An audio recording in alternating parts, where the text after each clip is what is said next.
உன் கூட கர்த்தர் இருந்திருந்தார்னா இது நடக்காது இல்ல. நீ லாபம் அடைஞ்சிருப்ப இல்ல, நீ வெற்றி அடைஞ்சிருப்ப இல்ல, நீ நல்லா வந்திருப்ப இல்ல.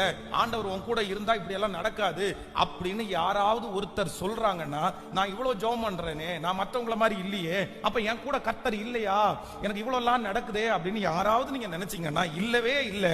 ஆண்டவர் சொல்லுகிறார், உனக்கு பணம் வரும்போது உன் கூட நான் வருவேன், பணம் இல்லாத போது உன்னை விட்டு நான் போவேன் அப்படின்னு எல்லாம் கிடையாது.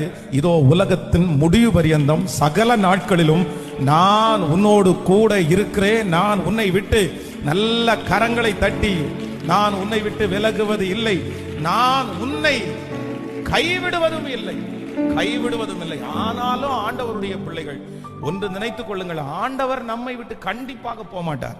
ஆனா அதே நேரத்தில் இந்த உலகம் நம்மோடு கூட கர்த்தர் இருக்கிறத கண்டுகொள்றதற்கு கண்டிப்பாக ஒரு உயர்வை கர்த்தர் நமக்கு தர வேண்டும், ஒரு அங்கீகாரத்தை தர வேண்டும், ஒரு